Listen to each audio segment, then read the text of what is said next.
하나님의 말씀을 봉독합니다. 마가복음 10장 45절, 신약성경 72페이지 혹은 73페이지에 있습니다. 이제 제가 하나님의 말씀을 봉독하겠습니다.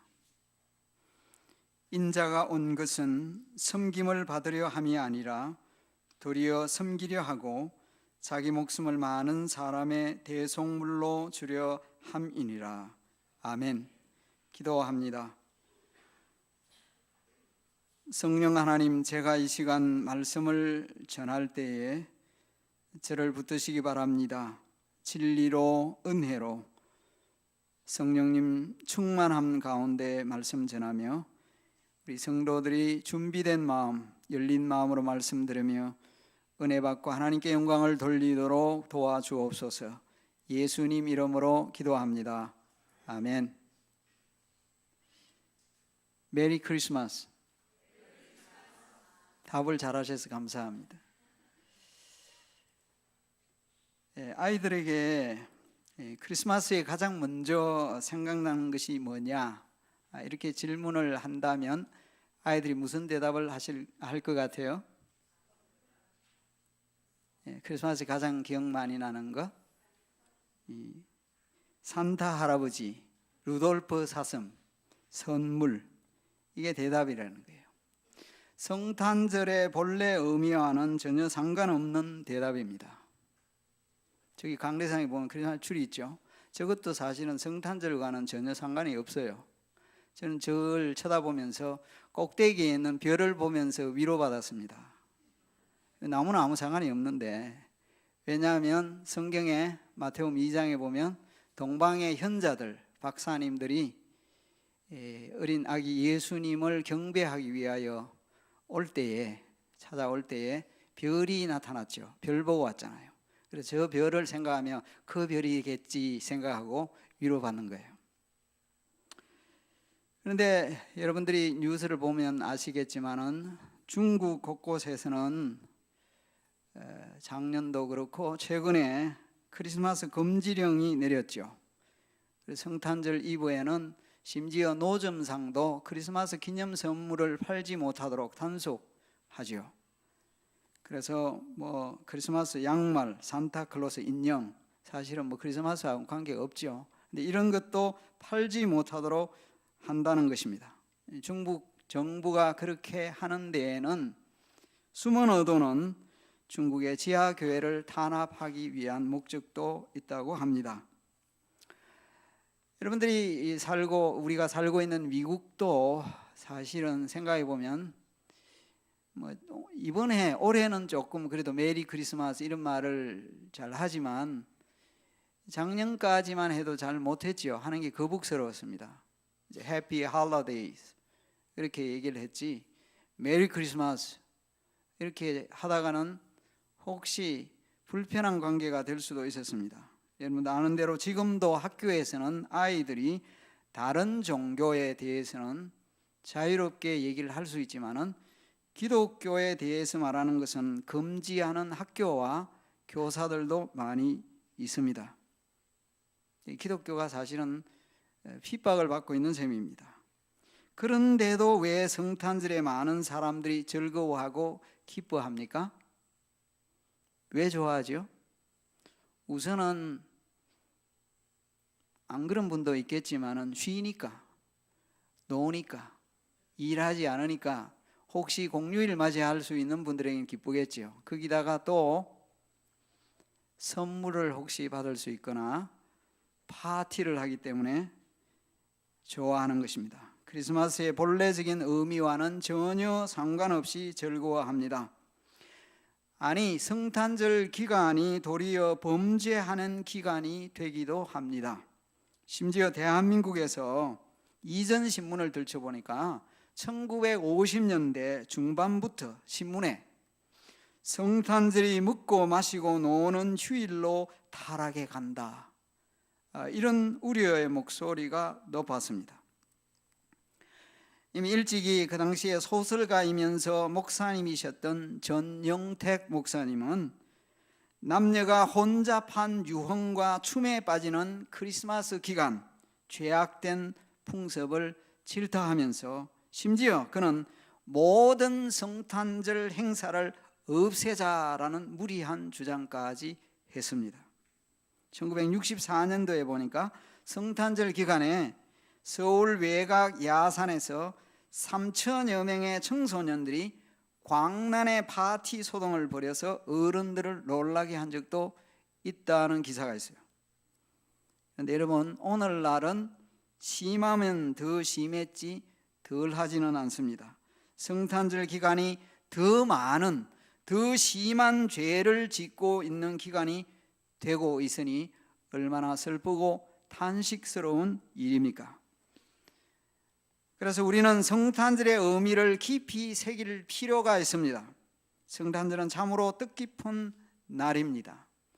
사상가 파스칼은 성탄절은 인간을 설득하기 위한 하나님의 마지막 카드가 도착한 날이다라고 말을 했고, 설교자여 여러 좋은 책을 쓰신 토즈 목사님은 하나님의 겸손과 인간의 존귀함이 만나는 날이 성탄절이다라고 말을 했습니다.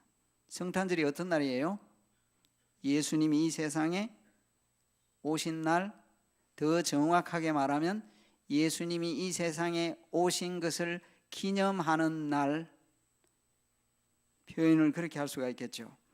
그래서 성탄절의 의미를 새긴다는 것은 예수님이 이 세상에 오신 목적을 새긴다는 것입니다. 그런데 오늘 본문은 예수님 자신이 직접 이 세상에 오신 목적을 선언한 말씀입니다. 예수님이 이 세상에 오신 목적을 섬김이라고 하셨습니다. 그리고 자신의 목숨을 많은 사람들의 대속물로 주는 것입니다.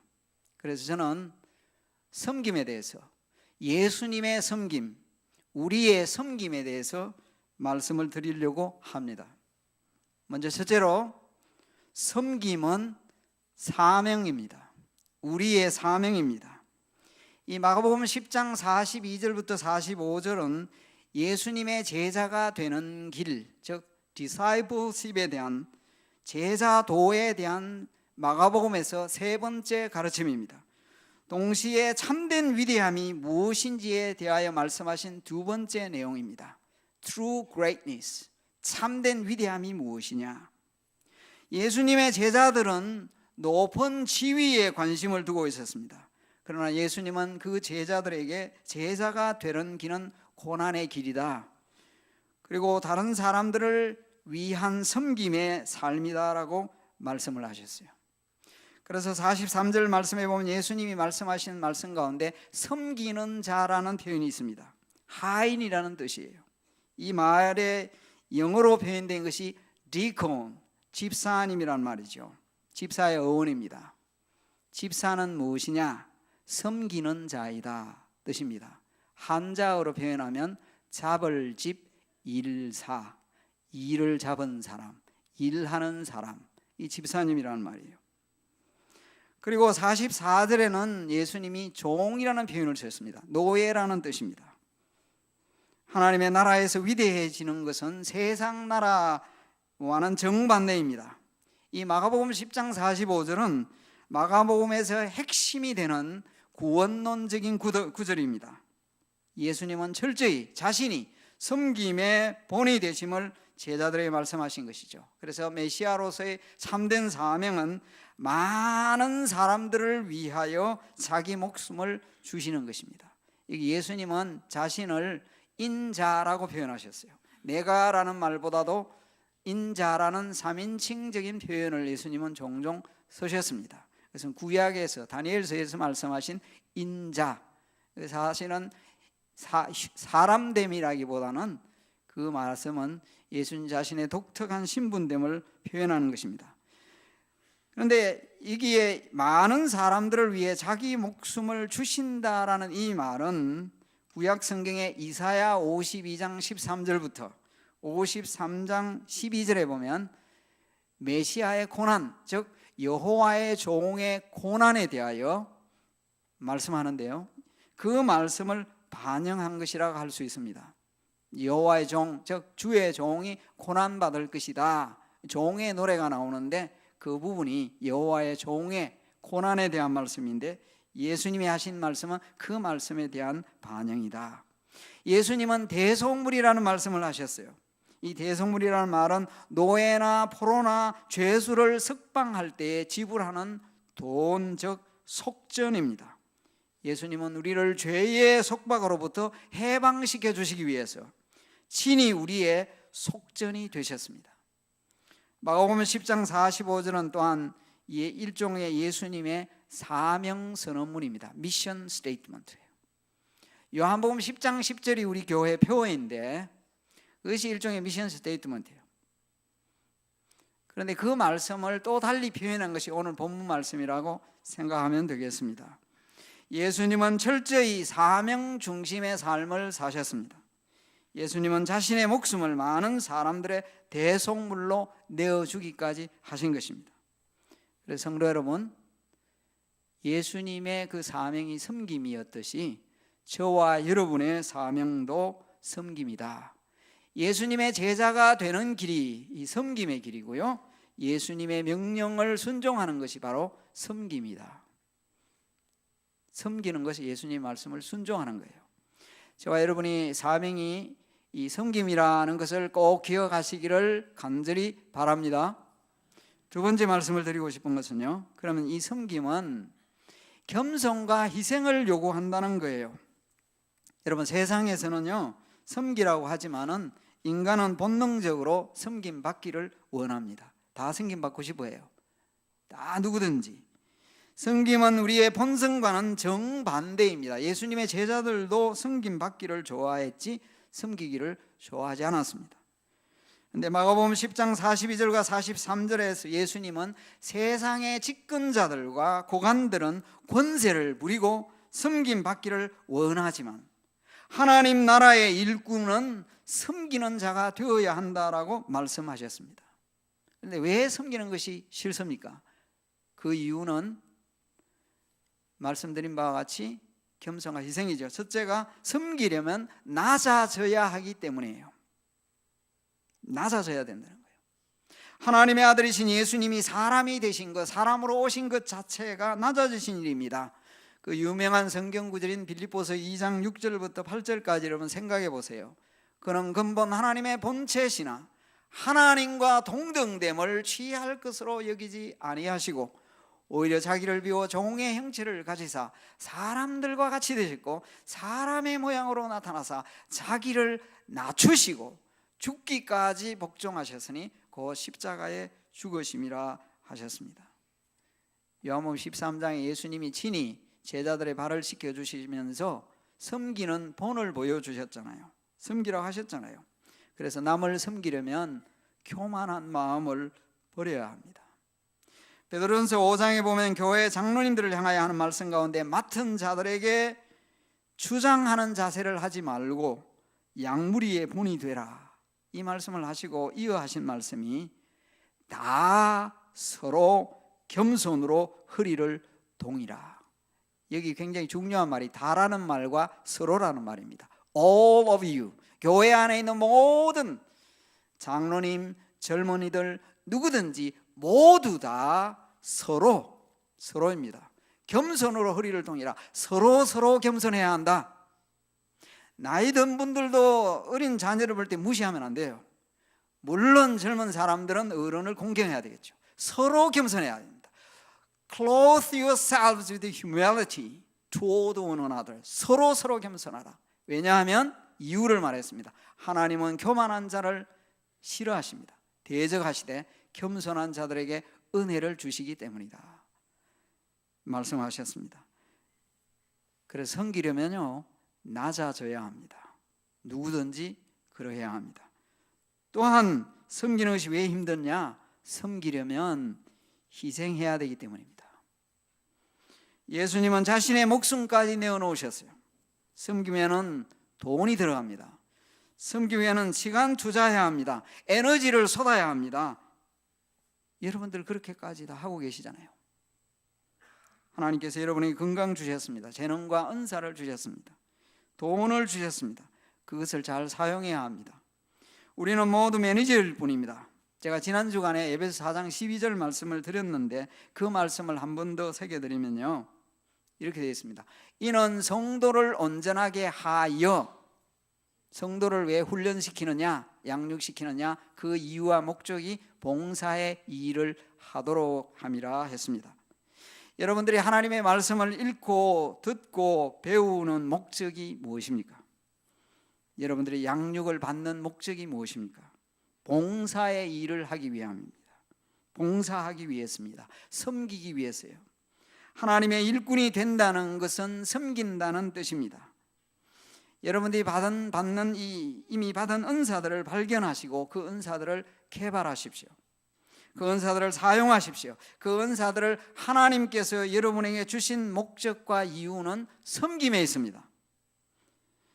은사는 여러분 자신을 위해 주신 것이라기보다 다른 사람들을 섬기라고 주신 것입니다. 그래서 우리는 서로 섬겨야 합니다. 우리는 함께 섬겨야 합니다. 누가복음 8장에 보면 예수님을 믿게 된 여인들이요, 체험을 많이 한 분들이에요. 그런데 그분들은 자기들의 소유로 예수님과 제자들을 섬겼습니다. 사도행전 9장에 보면 다비다라는 여인이 나옵니다. 또 도로가라고 되어 있는 여인인데요, 이 사람은 선행과 구제하는 일이 심히 많았습니다. 많은 과부들이 도로가의 도움을 받았습니다. 그는 그 자신의 은사와 재능으로 사람들을 섬겼습니다. 사도행전 16장에 보면 루디아라는 여인이 나옵니다. 이 여인 역시 바울의 복음 사역을 위해 섬겼습니다. 이 빌립보 교회의 개척 멤버 중에 한 사람이죠. 여러분 아시는 대로 빌립보서는 교제, 기쁨, 섬김이 주제입니다. 그런데 아마도 루디아의 영향이 있었다고 생각됩니다. 성도 여러분, 여러분들이 지금까지 잘 섬겨 오셨는데 앞으로도 더 서로를 섬기고 교회를 섬기고 이웃과 다른 사람들을 섬기는 삶이 되기를 바랍니다. 그러면 어떻게 우리가 섬겨야 합니까? 주님을 섬기듯이 섬겨야 합니다. 이게 성경의 가르침이에요. 모든 사람들을 귀하게 여겨라는 것입니다. 제가 한 2번 정도 설교 시간에 말씀드린 분인데, 제가 속한 교단에서 매우 자랑스럽게 여긴 분이라고 했죠. 이 부산 송도에 가면 복음병원이라는 이 병원이 있는데 이 복음병원의 설립자이십니다. 이 장기려 박사라는 분이시죠. 이 장기려 박사님에 대한 별명은 다양합니다.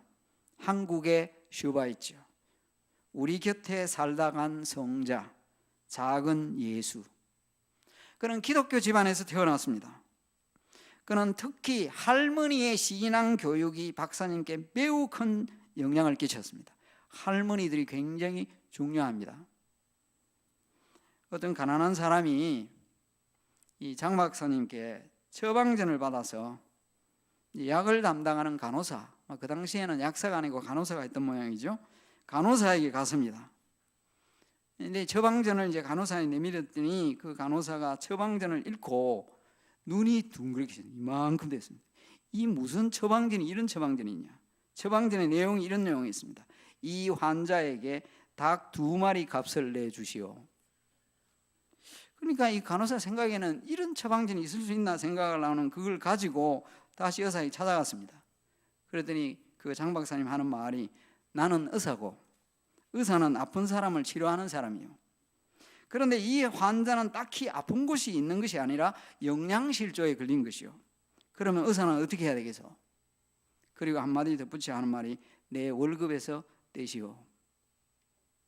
주는 이광수는 이 장 박사님을 가리켜 하는 말이, 당신은 성자 아니면 바보요, 이렇게 말했답니다. 그는 어느 날 무의촌, 의사가 없는 시골이죠. 촌에 진료를 나가는 박사님이 한 제자가 이야기합니다. 선생님 별명이 장바보인 거 아세요? 그러니까 박사님이 웃으면서 하는 말이, 전부터 그런 얘기를 들었다. 너도 올해는 나를 따라 살아보는 것은 어떠니? 그러니 그 제자가 웃으면서 하는 말이, 에이 그럼 저도 바보 소리 듣게요. 그 박사님 웃으면서 다시 이렇게 말했습니다. 바보 소리 듣기가 얼마나 어려운지 아니? 세상에서 바보라는 소리 들으면 그 인생은 성공한 거야. 이 장 박사님은 북한에 남겨두고 온 아내와 자녀들을 그리워하면서 45년간 혼자 사셨습니다. 1985년 이산가족 고향 방문단이 결성되어 국가에서 박사님도 대표 중 한 사람으로 내정이 되었습니다. 그러나 그는 말하기를 1천만 이산가족이 있는데 어찌 나만 특혜를 받겠느냐 하면서 정부의 제안을 거절했습니다. 결국 그는 꿈에도 그리던 부인과 자녀들은 보지 못한 채 1995년 12월 25일 성탄절에 우리 주님의 품으로 가셨습니다. 남긴 재산이라고는 1,000만 원이 들어있는 통장 하나였는데 그마저도 간병인에게 주고 가셨습니다.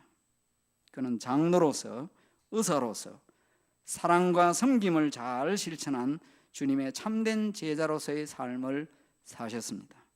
그래서 많은 사람들이 지금도 말합니다. 그의 삶의 흉내만 내도 섬김의 삶이 될 것이다. 여러분, 섬김을 힘쓰는 저와 여러분이 되기를 간절히 바랍니다. 그런데 이 섬김은 복을 가져옵니다. 결과가 복입니다. 여러분의 섬김이 다른 사람들에게 새 생명과 풍성한 생명을 가져올 수 있습니다. 우리 예수님은 자신의 목숨을 많은 사람의 대속물로 주셨습니다. 이것을 역으로 여러분 생각해 보세요. 많은 사람들이 예수님을 통해서, 예수님의 섬김을 통해 영원한 자유를 얻었어요. 죄와 사망에서 해방되었습니다. 영원한 지옥의 고통에서 자유를 얻었습니다. 영원한 생명을 얻었습니다. 이 원리는 우리의 섬김에도 적용됩니다. 그래서 여러분의 섬김을 통해 다른 사람이 유익을 얻어요. 여러분의 섬김을 통해서 교회가 세워집니다. 다시 에베소서 4장 12절 다시 인용하면 이렇게 되어 있습니다. 봉사의 일을 하게 하여, 저는 일부러 하게 하여라고 했습니다. 하게 하며라고 해도 돼요. 그리스도의 몸을 세우려 하심이라. 여러분의 섬김이 무엇과 관계가 있느냐? 그리스도의 몸을 세우는 것과 관련된다. 그것이 목적이 되고 결과가 될 수 있다라는 말입니다. 하나님께서 교회에 목자와 교사를 주셨습니다. 목자와 교사는 성도를 하나님의 말씀으로 양육하고 훈련합니다. 제가 말씀을 여러분들이 계속 드리는 이것도 그 중에 하나입니다. 그러면 여러분은 이 말씀을 듣고 신앙으로 성장해 갑니다. 그리고 신앙으로 성장해 가면서 여러분들이 섬겨야 합니다. 그리고 이 섬김을 통해서 그리스도의 몸된 교회가 세워진다는 거예요.